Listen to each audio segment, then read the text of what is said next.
የማምለጫ አለቴን አላላላይ ላይ ላይ ላይ ቀን ሲከፋኝ አመለጥኩብህ ቤተሰብ ምን ተገኝቶ ነው? ኧረ ደስ የሚል ነገር ደርሷል።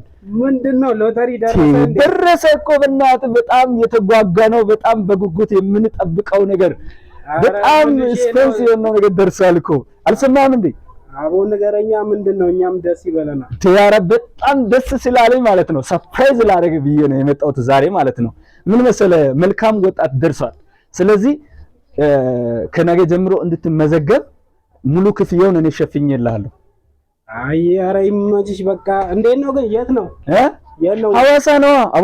ሐዋሳ የፍቅር ሀገር ሐዋሳ ነው። እንግዲህ ከነገ ጀምሮ መመዝገብ ጀምሯል። ስለዚህ እኔ ክፍያውን ጨርሼልሃለሁ። ስለዚህ በጣም የምወደው ወንድም ስለሆንክ ጓደኛዬም ስለሆንክ ይሄ እድል አንተን እንዳያመልጥ ብዬ ይሄንን ሙሉ ወጪውን ሸፍኛለሁ።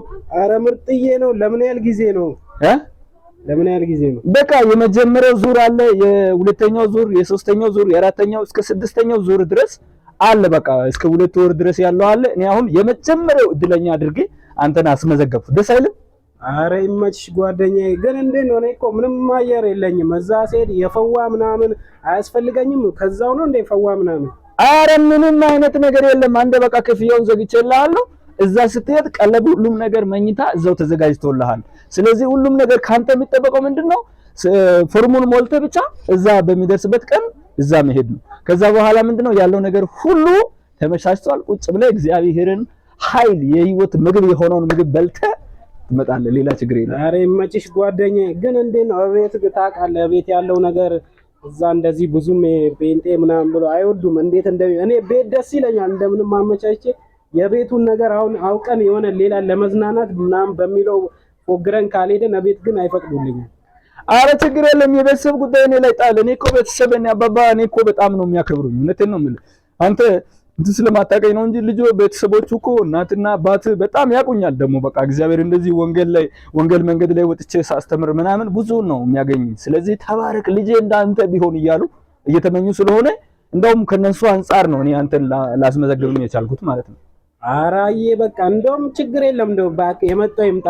አራ ወላሂ ተመስተኛል። ይሄ ደስታማ መነሳት የለበትም። በቃ ሐሳብ መቀየር የለም። እሺ ብዙ ጊዜ መሄድ ፈልጋለሁ ግን ታውቃለህ መላም ምናምን ስለሌለ በሚለው ነው የምቀረው። አቦ አንቺ ይመችሽ በቃ እንዴ ከሸፈንሽልኝማ ሄዳለሁ። በቃ እኔ ያልኩት አንዴ ዮኒ ጋር ደርሰህ መጠቅ ማለት በቃ ከዛ በኋላ ያለው ላይፍ ተው በቃ። እውነት ብዙ ወጣቶች ተቀይሮ አይቻለሁ እኔ።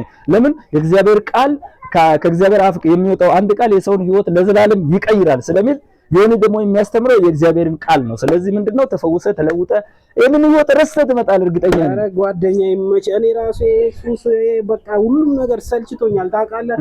ቆይ እኔ አሁን ተለውጬ ምናምን እኔ ወደ ጌታ ብመለስ በጣም እፈልጋለሁ። ግን ታውቃለህ ብዙ ለመሄድ አንድ ገንዘብ አግኝቼ ራሱ ታውቃለህ በሌላ ምክንያት ራሱ የቀረውት ጊዜ አለ። ዛሬ በቃ ይዋው ዛሬ አንተ ግን ይመች በቃ። እኔ አሁን በጣም ደስ ብሎኛል። ሁሉም ተለውጬ እኔም እንዳንተ መሆን ነው የምፈልገው ጓደኛዬ። በቃ እግዚአብሔር ይባርክ። እውነት አይ በቃ እንሄዳለን። ደስ ብሎኛል። እንግዲህ ቤተሰቦች እናንተም የምታዩ ሼር ኮፒ ሊንክ አድርጉ። ይሄንን መልእክት ለብዙዎች አድርሱ። ብዙ ወጣቶችን የሚችል አዳራሽ ተሰርቷል። እንግዲህ ዮኒ እየጠበቀን ነው። መልካም ወጣት ተጀምሯል። ደስ የሚል አዲስ ዜና ነው። ይሄንን ዜና ሁላችሁም እንዳትቀሩ። እንግዲህ ጓደኛዬ ጋብዞኝ ነው። እኔ ብዙ ጊዜ መሄድ የምፈልግ ነበረ ግን በአንዳንድ ችግሮች በገንዘብ ማጣት እና አንዳንዴ በፋሚሊ ምናምን እንትን ብሎኝ ነው። በአሁኑ ግን ቆርጬን የተነሳሁት ከሁሉም ነገር ነፃ ወጥቼ ከሱስም ከምንም ተላቀቄ ጥሩ እንደ ጓደኛዬ አሪፍ ህይወት መምራት ፈልጋለሁ። በጌታ ሆኜ ይመቻችሁ። ይሄ እድል እንዳያመልጣችሁ። ለእናንተም እንግዲህ ጓደኛ የሆናችሁ ልጆች በገንዘብ ምክንያት የሚቀሩ ልጆችም ካለ ያንን ረድታችሁ እንዲሄዱ ምናምን ጋብዟቸው። ቴንኪው ያለፈውን ህይወት ኤክስ የሚቀጥለውን ህይወት ራይት ብላችሁ ጀምሩ። ይመቻችሁ።